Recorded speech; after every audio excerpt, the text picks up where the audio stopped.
नमस्कार, वंदे मातरम। स्वागत है आपका अपने एग्जाम वर्ड में। सभी को होली की हार्दिक शुभकामनाएं। आशा करता हूं आपका ये त्यौहार बेहतर गया होगा।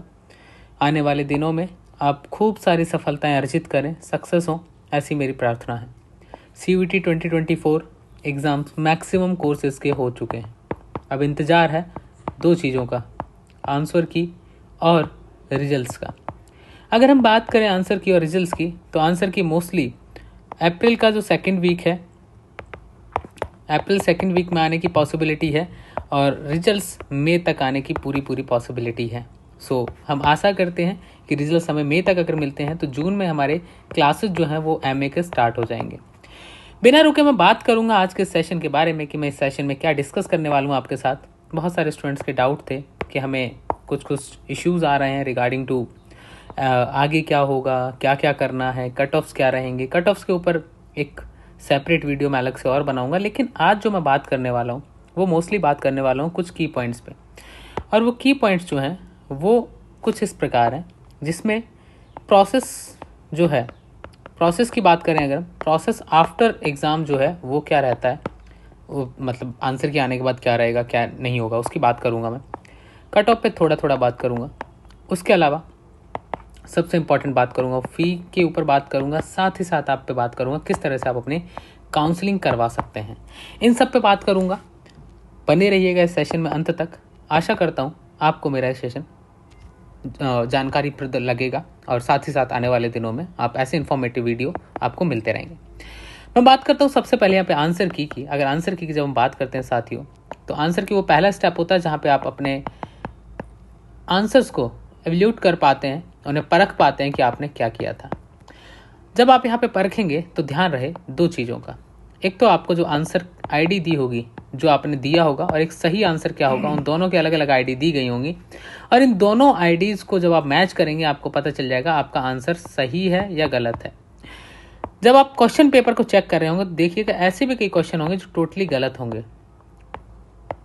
ठीक है, टोटली गलत होंगे। और गलत होने की वजह से यहाँ पे क्या होगा, सबसे बड़ा प्रॉब्लम जो होगा वो आपको ये होगा कि आपको चैलेंज करना होगा। ठीक है, आपको पेपर क्वेश्चन जो है उसको क्या करना पड़ेगा, चैलेंज करना होगा। और जब चैलेंज करना होगा तो यहाँ पे सबसे इंपॉर्टेंट चीज़ जो आपके सामने आएगी वो आएगा 200 रुपीज़ वाला। हर क्वेश्चन का पर क्वेश्चन आपको 200 रुपये देना पड़ेगा। अगर आपको लगता है कि वो क्वेश्चन गलत है या उसके क्वेश्चन के आंसर जो हैं वो गलत हैं। आंसर के आने के बाद आप अपने जितने सही उत्तर हैं उनकी लिस्ट रेडी कर लीजिए। उनमें से जो आपके नेगेटिव हुए हैं, माइनस हुए हैं, या फिर आप गलत करके आए हैं, उनका -1 कर दीजिएगा। टोटल वैल्यू जो आएगा, टोटल स्कोर जो आएगा, उसमें से माइनस जो गलत करके आए हो उनको घटा दीजिएगा। आपका जो स्कोर होगा उसके आसपास ही आएगा। मान लो किसी का 200 आ रहा है तो एक आध क्वेश्चन का मान लो तो उसका या तो 204 हो जाएगा या हो सकता है 196 हो जाए। इससे ज़्यादा फर्क नहीं पड़ने वाला। ठीक है, तो आंसर की जो है वो हमारा फर्स्ट स्टेप होता है। इसके बाद दूसरा आता है आपका यूनिवर्सिटी फॉर्म। जैसे आपके आंसर की आएंगी उसके बाद आएगा आपका रिजल्ट, फिर आपका आएगा रिजल्ट। अब रिजल्ट कौन सा वाला, जिसे हम कहते हैं स्कोर कार्ड। ठीक है, स्कोर कार्ड। जब आपका स्कोर कार्ड आ जाएगा तो आपको एक प्रॉपर काउंसलिंग होगा। अब ये काउंसलिंग पिछले 2 साल से 2022 में इंट्रोड्यूस होता है CUET। तब से एक क्वेश्चन चल रहा है ये कि जो CUET है क्या उसकी काउंसलिंग जो है वो जॉइंट काउंसलिंग नहीं हो सकती है, जिस प्रकार JEE का होता है, जिस प्रकार आपका नीट का होता है, क्या वैसा नहीं हो सकता? इस साल अगर ऐसा होता है तो आपके लिए फ़ायदेमंद होगा, क्योंकि आप एक सिंगल फीस पे करनी पड़ेगी। आपको एक सिंगल फीस पे करनी पड़ेगी और सिंगल फीस के बेसिस पे आप सारी की सारी ऑल यूनिवर्सिटीज़ में आप हिस्सा ले पाएंगे। ये स्टूडेंट्स ने भी डिमांड रखी थी, बहुत सारी स्टूडेंट ऑर्गेनाइजेशंस की भी डिमांड रही है कि इसे लागू किया जाए। कहाँ पे, हमारे इन डिफरेंट यूनिवर्सिटीज़ के लिए एक जॉइंट काउंसलिंग सेशन होना चाहिए।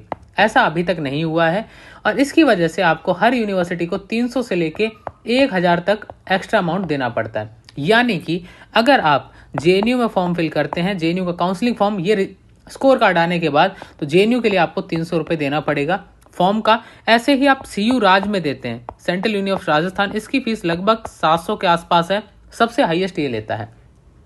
तो मुद्दा ये है कि आपको 300 मिनिमम है, 300 से लेके 1000 तक चार्जेस देने पड़ सकते हैं। अब आप 5 यूनिवर्सिटी अप्लाई करते हैं तो मिनिमम मान के चलिए कि आपका जो टोटल फी बैठेगा वो मान के चलिए 3000 के आसपास बैठ जाता है 5 से 6 यूनिवर्सिटीज़ में।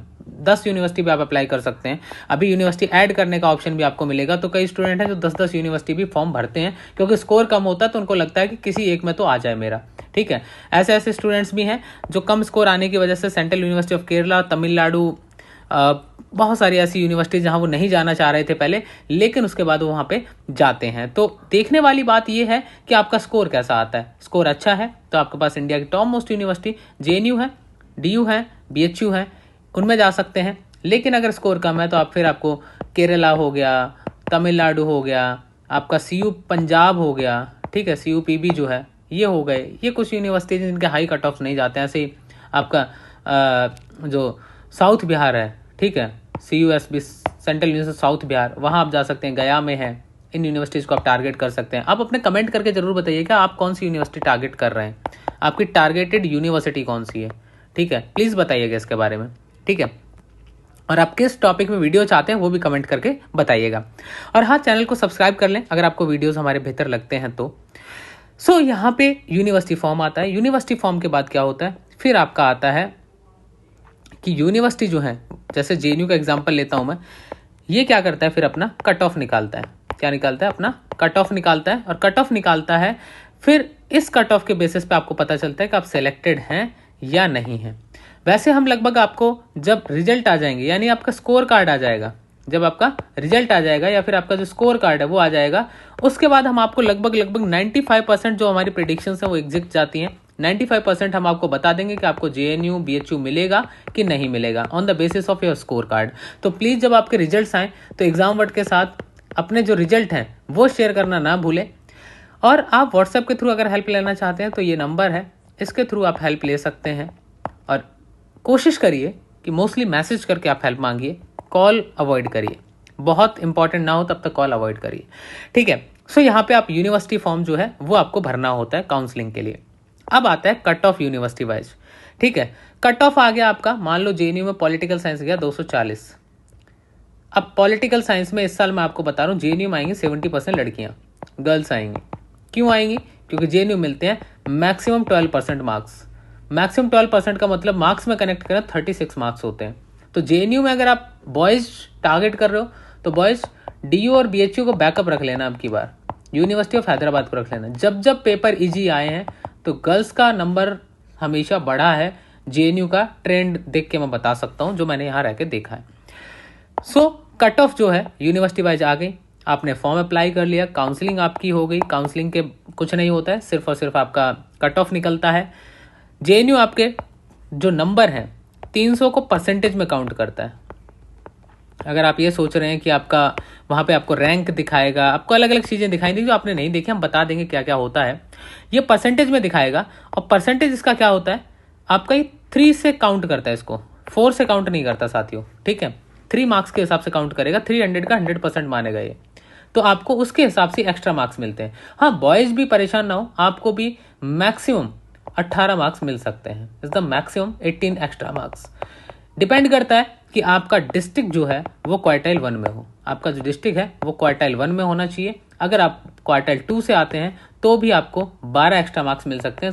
Is for boys, not for girls. Girls का ऑलरेडी ऐड होता है, गर्ल्स को ऑलरेडी लड़की होने के 5% मिलते ही मिलते हैं, उसमें क्वार्टाइल 1 और क्वार्टाइल 2 भी ऐड होता है, तब जाके 12% मैक्सिमम होता है। इसके बाद का प्रोसेस होता है पेमेंट, जो आपका फी है वो पे करना होता है। JNU में अगर आप सिलेक्ट होते हैं बहुत कम पैसा देना पड़ेगा, 250 रुपये देना पड़ेगा। ये आपका फी, फर्स्ट सेमेस्टर का फी आपका इसमें हो जाता है। ठीक है, और इसके बाद फिर आपका डॉक्यूमेंट वेरिफिकेशन होता है, और डॉक्यूमेंट वेरिफिकेशन पर ऑफिशियली आपका क्या हो जाता है, एडमिशन हो जाता है। ठीक है, ऑफिशियल आप उसके स्टूडेंट बन जाते हैं। अगर मैं बात करूँ इस देश की मैक्सिमम यूनिवर्सिटीज़ में हॉस्टल मिल जाता है आपको, मैक्सिमम यूनिवर्सिटीज़ में हॉस्टल मिल जाता है। अगर किसी स्टूडेंट को ये लगता है कि देश की कुछ यूनिवर्सिटीज़ में इंटरव्यू होता है, तो मैं आपको बता देता हूँ इंटरव्यू कहाँ कहाँ होता है। इंटरव्यू अगर आपको देखना है तो आपको TISS में एक कोर्स होता है MAHR, इस साल CVT के थ्रू हुआ है, बहुत सारे स्टूडेंट्स ने दिया है।